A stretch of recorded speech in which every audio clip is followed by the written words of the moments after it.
African group for the initiative led by His Excellency Courtenay Rattray, the permanent representative of Jamaica.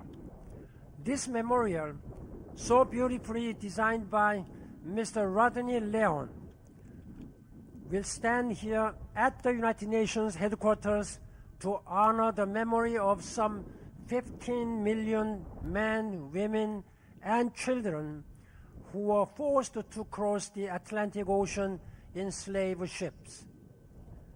It also honors the huge numbers of the people purchased by the slave traders who never even survived the passage to the Americas. It will recognize the significant contributions the slaves and their descendants have made to the societies in which they live. This poignant and powerful memorial helps us to acknowledge the collective tragedy that befell millions of people. It encourages us to consider the historical legacy of slavery, and above all, it ensures that we never forget. Students who become involved in our Remember Slavery program will learn about the transatlantic slave trade. They will appreciate how intolerance and racism can easily breed acts of hatred and violence. This monument offers us all a place to pause and reflect on the causes and consequences of racism so we may eradicate prejudice and intolerance wherever and whenever it occurs. I hope the Arc of Return will also serve as a call to action against the many contemporary manifestations of slavery, from human trafficking and sexual enslavement to death bondage. Today, ladies and gentlemen, let us also honor women of African descent. 1/3 of those sold as slaves from Africa were female. In addition to ensuring the harsh condition of forced labor as slaves, they experienced extreme forms of discrimination and exploitation as a result of their gender. I hope descendants of the transatlantic slave trade will feel empowered as they remember those who overcame this brutal system and passed their rich cultural heritage from Africa onto their children. Let us also honor the memory of the many women and men who joined the struggle against the transatlantic slave trade and laid the groundwork for the movements for women's rights and other civil rights. They knew, as we know today, that the transatlantic slave trade was a monstrous crime. It is a stain on human history.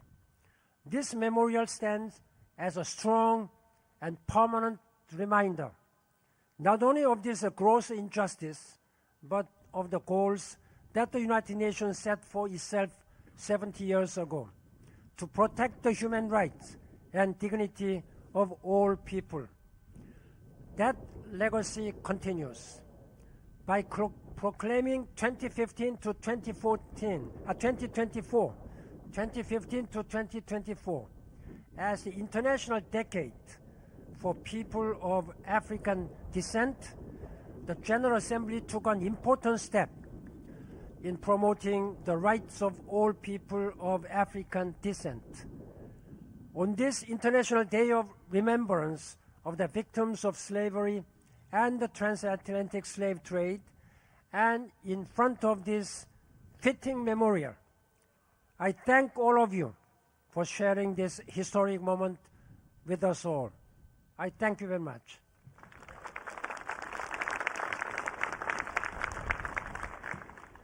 Thank you, Secretary General.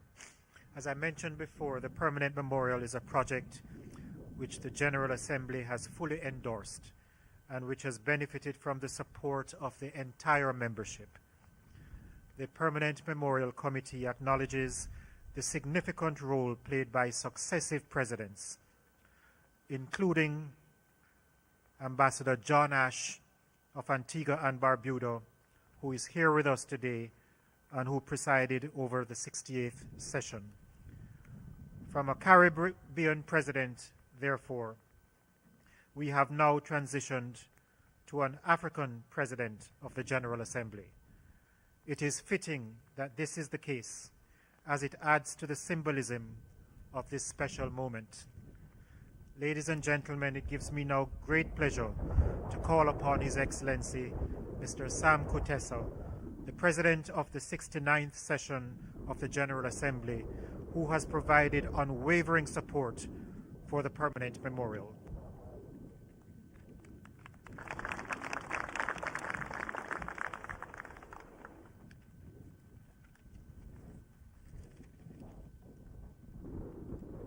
Your Excellency, Portia Simpson Miller, Prime Minister of Jamaica,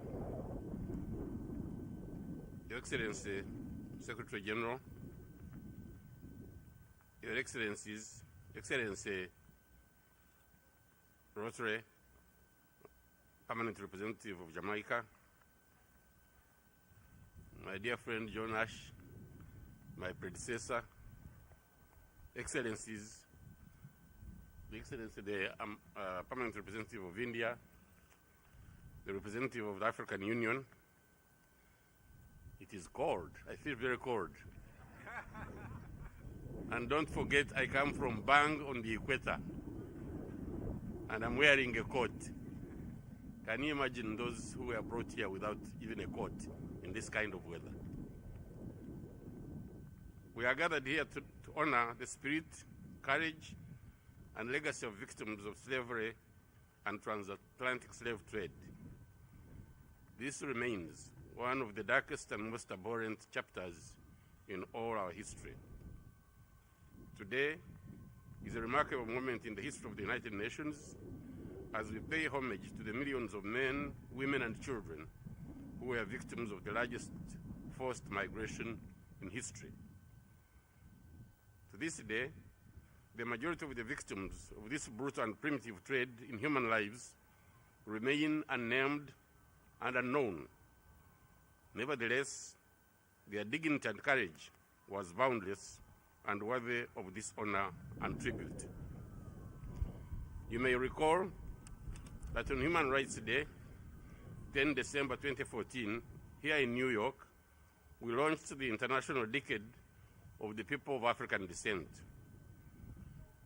Rodney Leon's Arc of Return is one of the most important contributions that will be made during the International Decade. The fact that we will unveil it today and have unveiled it today on the first Remembrance Day of the decade is a major accomplishment. This memorial is a gift of history to everyone who will still pass through its chambers on their way to our United Nations complex, the very place where world leaders have gathered to declare that all people are born free in dignity and are charged and have equal rights.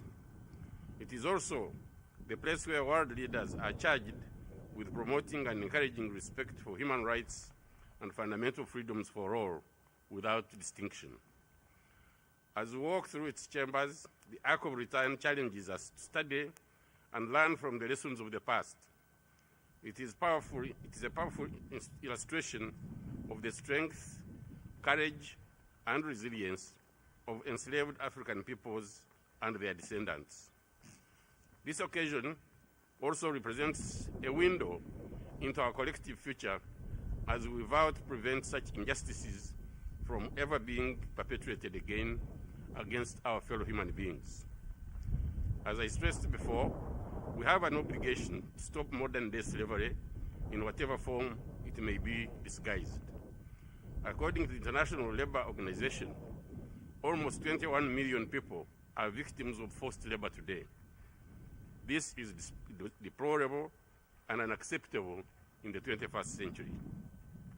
While this may be a solemn occasion, it is also an opportunity to celebrate the legacy of those unknown and named and unnamed enslaved Africans and honor their proud contribution to our societies, our institutions, and our world.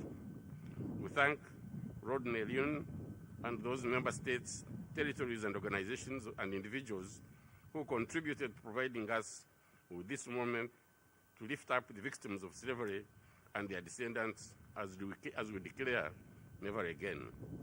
I also commend all members of the Permanent Memorial Committee for a job well done.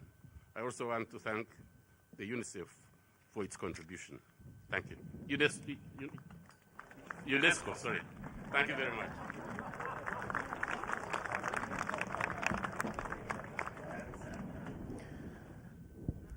Well, I don't come from the equator, but I am cold. Before I continue, it would really be remiss of me if I were not to single out the presence here today of the distinguished former mayor of New York, Mr. David Dinkins, who is here with us. Thank you for those remarks, Mr. President. Please, ladies and gentlemen, indulge me in saying that it has been a signal honor for Jamaica to be at the forefront of this initiative as a CARICOM member state. I'm looking at my colleague from Suriname as I say so. I see also Grenada, Antigua, and Barbuda. I'm sure there are others from the CARICOM community that I have not as yet spotted. I'm pleased, therefore, to introduce my own Prime Minister, Her Excellency, the Most Honorable Mrs. Portia Simpson Miller, and ask her to deliver remarks. I can tell you that this great, hold the applause please, I can tell you that this great and noble endeavor has been of special significance to the Prime Minister, who made it known from early on that no matter what other things may be occurring, she was determined to move mountains if necessary to ensure that she would be with us to participate in this momentous occasion. Madam Prime Minister.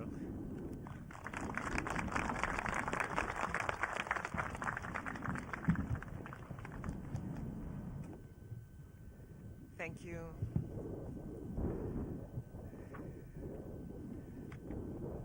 Mr. Chairman, His Excellency Ambassador Courtney Rattray,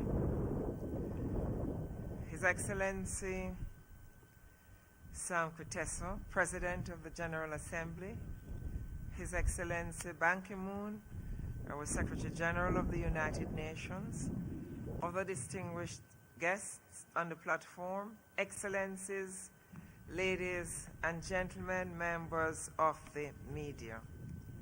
Today is a significant day in history, especially for Africans at home and in the diaspora.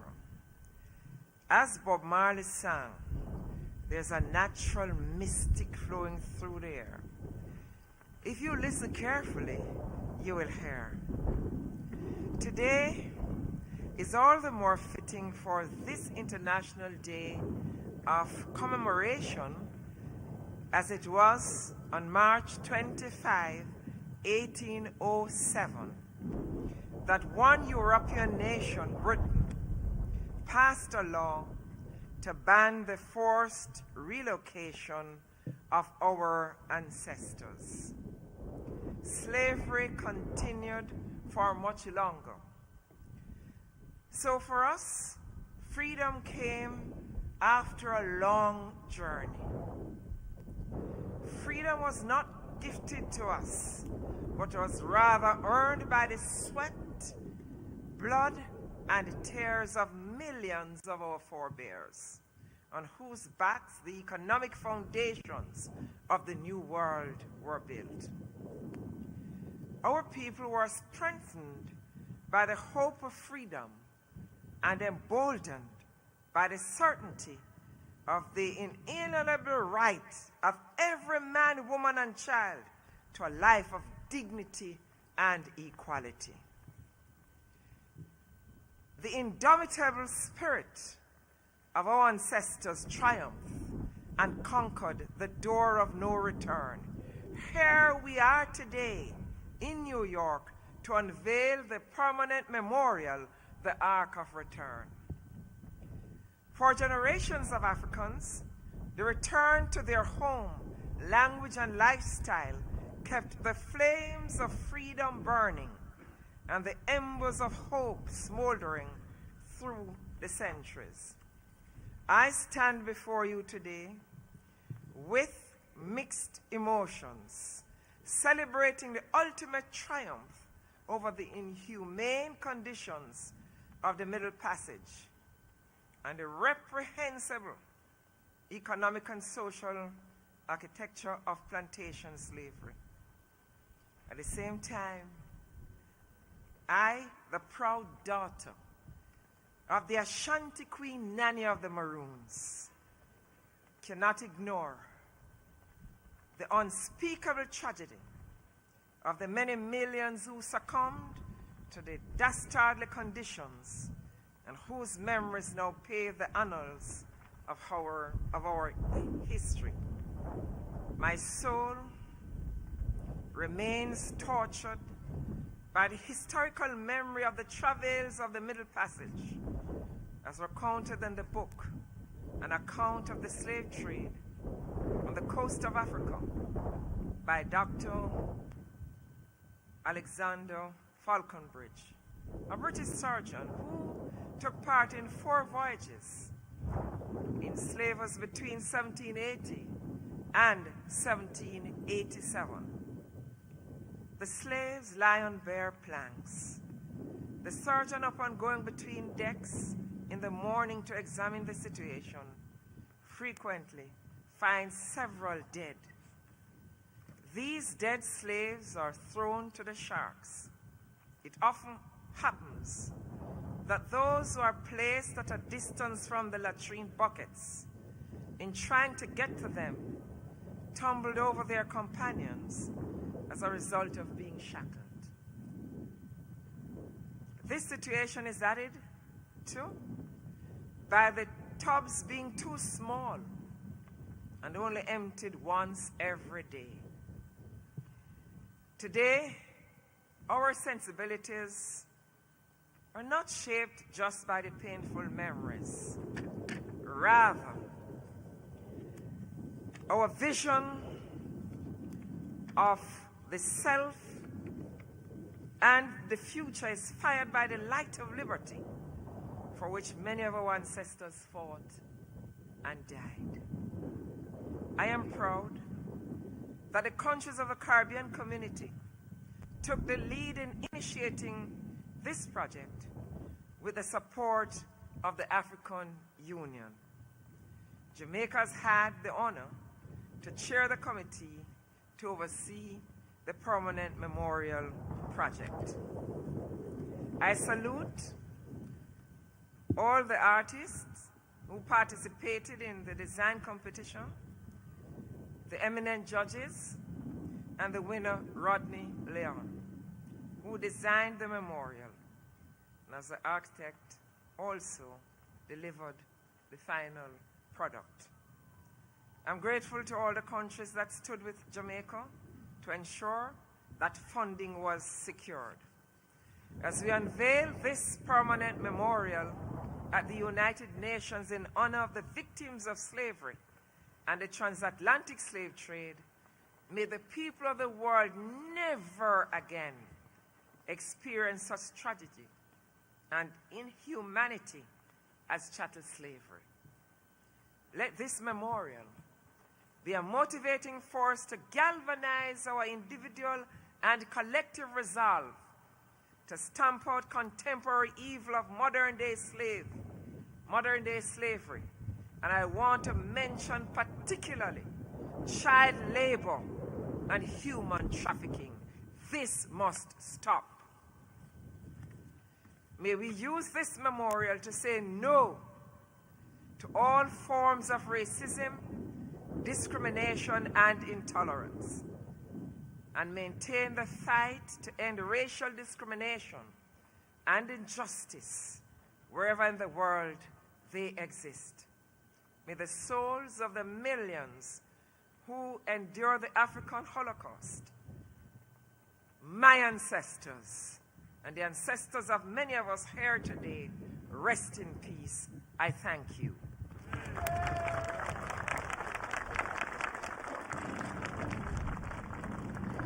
Thank you, Prime Minister. It seems to have warmed up a bit. I'm glad about that. Let me say the work to realize the completion of the memorial has truly been a collaborative effort. One key partner that has stood shoulder to shoulder with the member states has been UNESCO, which kindly placed its full range of expertise at our disposal. Director General Irina Bokova has demonstrated her personal commitment to the fulfillment of this project in so many ways, including the manner in which the memorial should contribute to the UN's global educational outreach. I now invite the Director General of UNESCO to deliver her remarks. Thank you very much, Ambassador Rattray.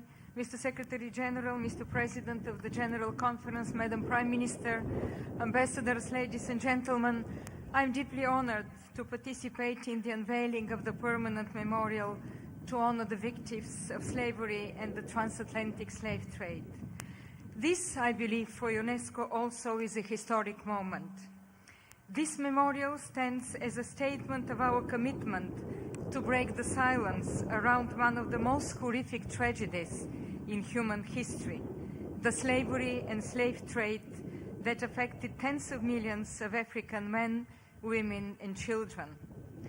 This memorial is a symbol of our determination to pay tribute to all enslaved people and their resistance against the slavery. And this memorial is an act of remembrance, but it is also a call to action, embodying the principles and values at the heart of the United Nations, reaffirming the universal recognition of this tragedy as a crime against humanity.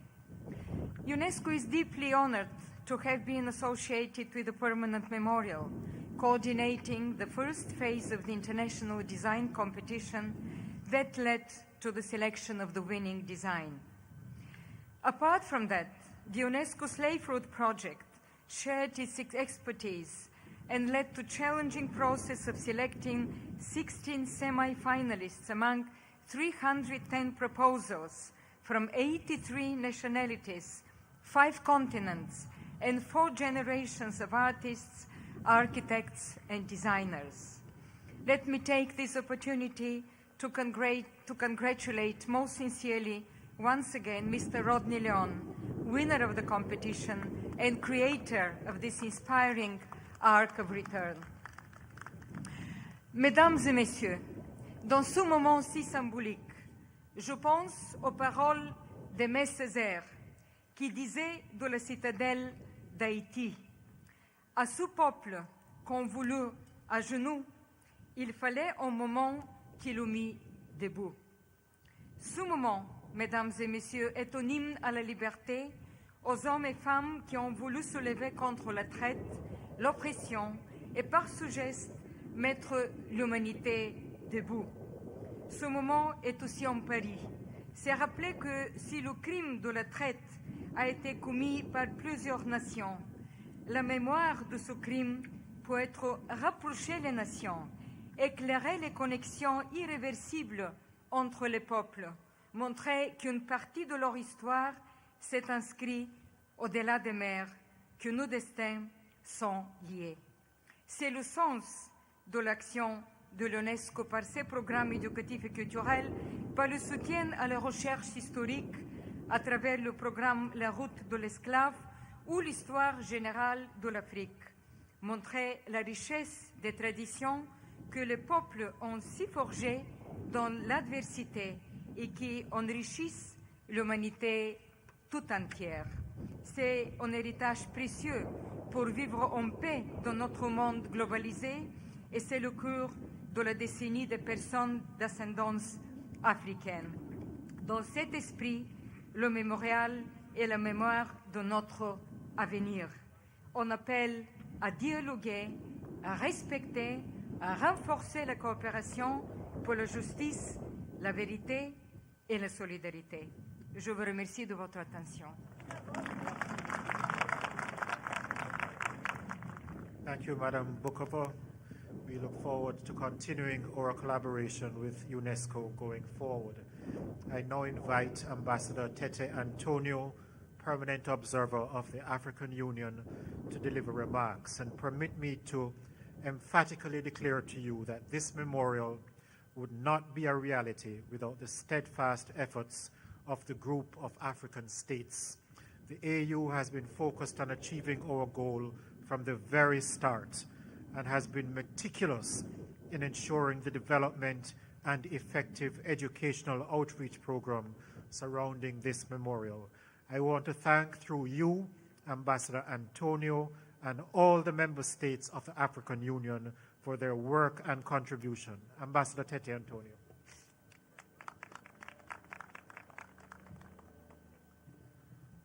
Thank you. Certainly, I won't be able to stand as courageously as Madame Bukova before the cold. As you can feel, even with my voice. Honorable Portia Simpson-Miller, Prime Minister of Jamaica, Your Excellency, Mr. Sam Kutesa, President of the General Assembly, Your Excellency, Mr. Ban Ki-moon, Secretary General of the United Nations, Madam Irina Bukova, Director General of UNESCO, Mr. Asoke Kumar, Permanent Representative of India, dear brother Courtney Rattray, Permanent Representative of Jamaica and Chair of the Permanent Memorial Committee, my dear brother Rodney Leon, Architect and Designer of the Ark of the Return. Allow me at the outset to convey Her Excellency Dr. Nkosazana Dlamini Zuma's Chairperson of the African Union Commission's best wishes to this August gathering and her deepest gratitude for the invitation extended to her to participate in this historic event and the unveiling of the Ark of Return. Unfortunately, due to the circumstances beyond her control, she is unable to be with us today for the observation of the 8th International Day of Remembrance of Victims of Slavery and the Transatlantic Slave Trade. I wish to also pay tribute to His Excellency Secretary General Ban Ki-moon, without whom this unveiling ceremony would not have been possible. His unwavering support, personal commitment, and sterling leadership throughout the past years today translate vision into reality. We truly owe him a debt of gratitude. It is also only fitting to recognize and seize this opportunity to once again congratulate Mr. Rodney Leon for the exceptional design for the memorial. The hard work of Permanent Memorial Committee, together with the tremendous outpour of goodwill of contributions of donors from member states as well as foundations, are all worthy of commendation. I am indeed honored to represent African Union at this event, a memorial which symbolizes the millions of African people who endured the extreme conditions and slave ships during the Middle Passage and the subsequent horrors of enslavement upon their arrival. Even today, after the end of the transatlantic slave trade, slavery continued to claim victims. The transatlantic slave casts a dark and grim shadow over history. The transatlantic slave trade forced millions from their homes, pouring from their villages, and forcing them into lives of bondage and suffering. This abhorrence in history is composed of an abundance of stories of pain, suffering, and unspeakable injustice. And even though slaves languished in social, emotional, and psychological operation, heroes rose. Those heroes rose in the hope and joy of freedom, not only for themselves, but also for our communities.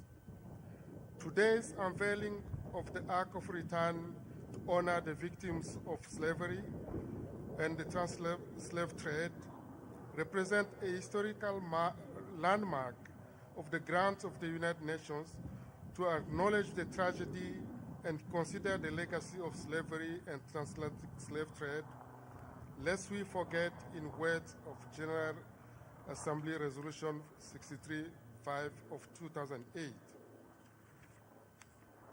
Let's draw very important lessons from this scourge of our humanity today by quoting one of our most valuable sons, Webb Du Bois, from his paper presented at National Negro Conference held in New York, here in New York in 1909, named The Evolution of Race Problem, in which he stated that human nature is not simple, and any classification that roughly divides men into good and bad, superior and inferior, slave and free, is and must be ludicrously untrue and universally dangerous as a permanent, exhaustive classification. End of quote. Today, let's view this unveiling of Ark of Return as a great celebration of our people at their best. I thank you.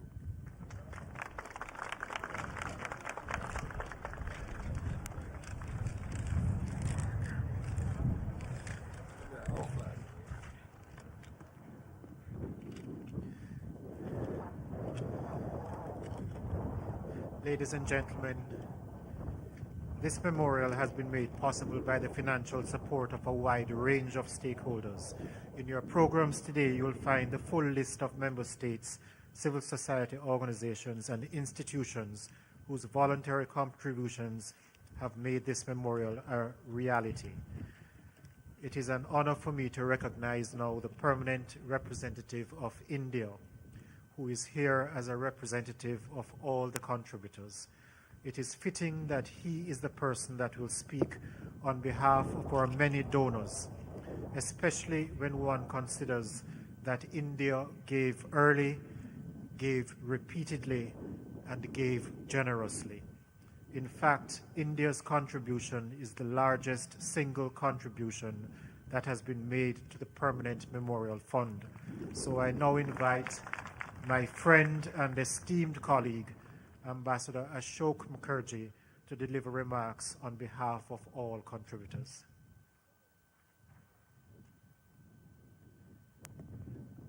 Thank you, Courtney, for inviting me.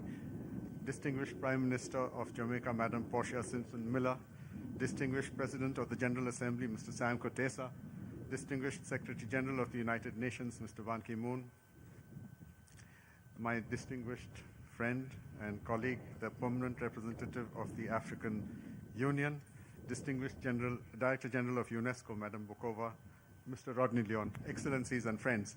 I am grateful to the chairman of the Permanent Memorial Committee, my dear friend Ambassador Courtney Rattray, permanent representative of Jamaica, for inviting me to address this historic occasion on behalf of all the contributors to the Permanent Memorial to honor the victims of slavery and the transatlantic slave trade. Further down along this shore, not very far from here, there is another iconic memorial, the Statue of Liberty, which is recognized as a symbol of freedom and democracy. The Ark of Return unveiled here today is in many ways a fitting counterpoint to the Statue of Liberty. Each memorial illuminates the meaning of the other. The pernicious laws that sought to regulate the slave trade were repealed from 1833 onwards as a result of sustained campaign by human rights defenders. The vigilance of these activists ensured that other laws, passed to circumvent the banning of slavery, such as legalizing the use of indentured labor, which Mahatma Gandhi called, and I quote, a remnant of slavery, unquote, was similarly repealed.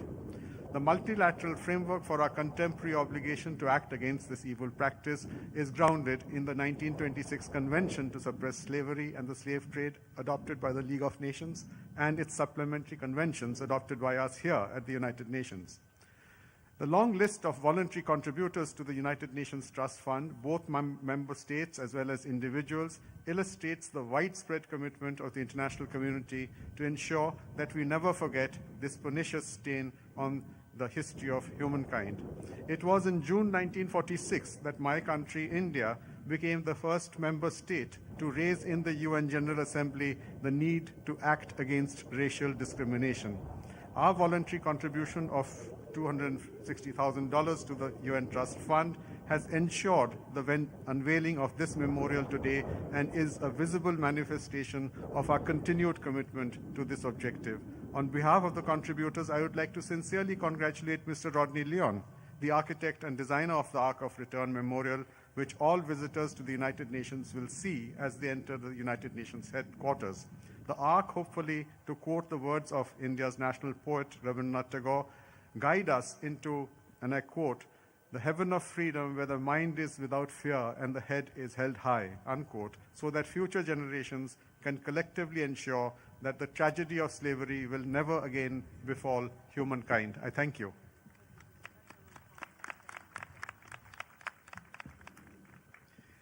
Thank you, Ambassador Mukherjee. Excellencies, time does not permit me to outline all the accolades due to our next speaker. Rodney Leon, whose magnificent design, the Ark of Return, won our international design competition from a very competitive field of 310 entries. This was no little or coincidental accomplishment, given that the competition spanned 3 phases, including a blind selection process conducted by a judging panel of 5 international experts. We are pleased that one of those judges, Professor Michael Gomez from NYU, is here with us today. He can attest to the high quality of the designs, especially those submitted by the short list of 7 finalists. Mr. Leon has significant prior experience with memorials, having designed and built the African Burial Ground National Monument, which commemorates the unearthing of the African presence in colonial New York. Please join me in giving, I say this with a touch of irony, giving a warm hand to Haitian American Rodney Leon, who designed and built the magnificent memorial. Mr. Leon.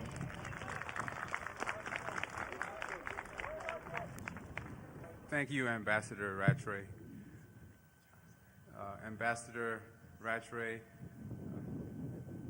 Tete Antonio, leader of the African Union, Prime Minister Portia Simpson-Miller of Jamaica, distinguished guests, excellencies, so many people on the stage, and I'm freezing here, can barely think. And of course, the Secretary General, and all of you here today with us, friends, family, members of the Memorial Committee, the team that helped to put the project together. I see that the rain is starting to come down, but I see that representing tears and blessings from the ancestors. Thank you. I might feel a little bit cold on the outside, but to be quite honest, I'm very warm on the inside. The Ark of Return is a project that we conceived and was inspired by the theme, acknowledge the tragedy, consider the legacy lest we forget. And this 3-part theme led to us to begin to delve deeper into the experience of the ancestors who passed during the tragedies of slavery that occurred for over many centuries. Some of the things that we were inspired by had to do with the maps of the triangular slave trade, the ships which took the people away, and in particular the experience that people had undertaken under extreme conditions through the door of no return. We felt that it was very important for us to counteract that experience and to pay homage to their legacies by establishing an arc of return. The experience of the people taken away from their family, their friends, never to be seen again through these doors of no return in the bottoms of these slave ships through Middle Passage, and their experiences enduring slavery for many centuries was something that we wanted to undo psychologically, emotionally, and spiritually. By passing through the arc of return, there are three elements in the space which help you to acknowledge that tragedy. Within that space, you will notice that there is a map, and on that map is inscribed the locations of 66 different sites from the continent of Africa where people were taken away, never to be seen again. Within that space, you will see as a second element a Trinity figure carved out of African Black Zimbabwe granite, reaching out to you, which represents the spirit of the men, women, and children who were passed away during the Middle Passage and during the experience of slavery. The third element that you will engage in is an element which is inscribed with the words, "Lest we forget," a water fountain, which is pointing forward into the future. That element is about us reflecting upon where we are today as a human community here at the Plaza of the United Nations and our role in educating future generations, lest we forget and are doomed to repeat the mistakes and the tragedies of the past. It is our solemn responsibility to educate the future generations and to take our responsibility seriously insofar as there are many people in contemporary slavery today that we must acknowledge as well. So this arc of return will stand as a constant reminder on the Plaza of the United Nations for all of us, not only international leaders, but the most basic of us here, to never forget and to never repeat the mistakes of the past. I thank you so much for being here, and I thank you all for the role that you've played in this solemn day.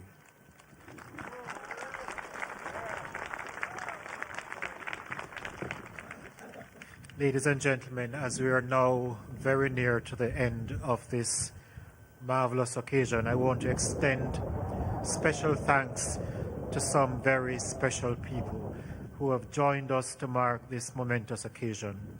I reiterate my thanks to the President of the General Assembly, to the Secretary General, the Director General of UNESCO, to my own Prime Minister, who made an early commitment to be here with us this afternoon.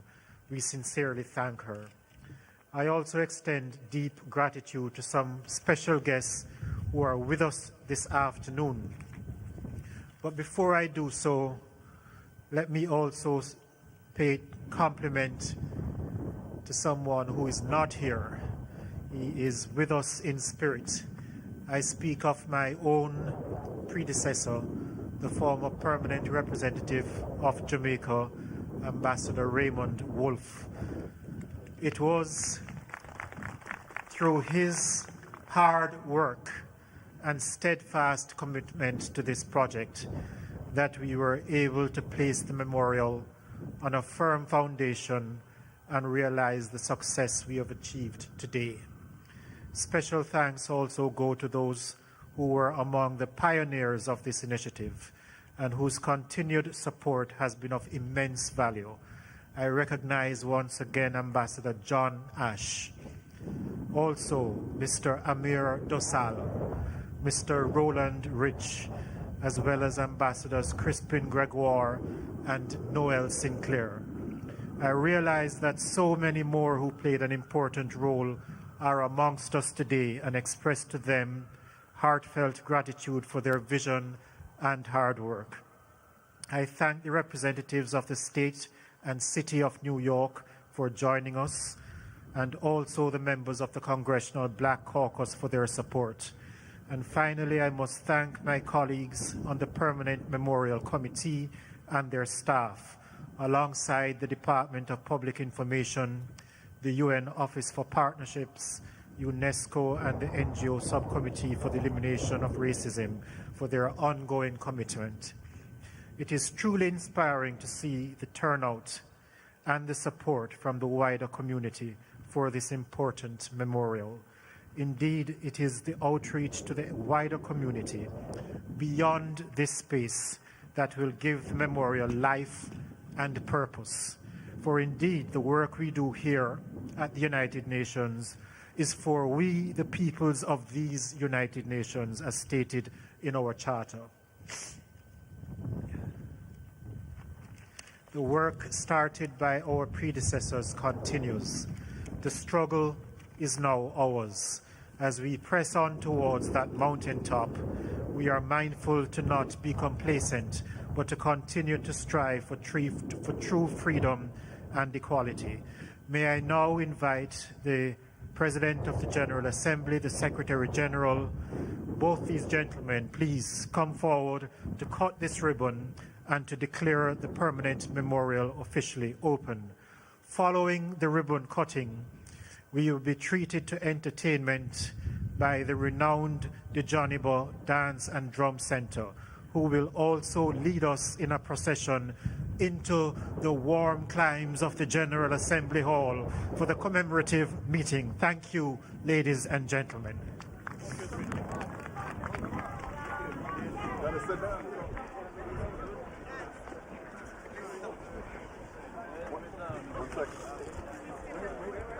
Wait.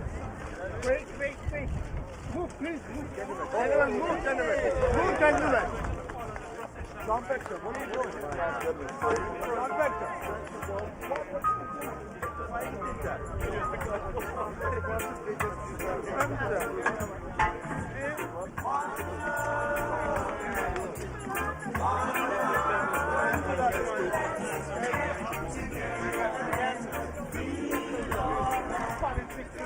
You know?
Who's glove?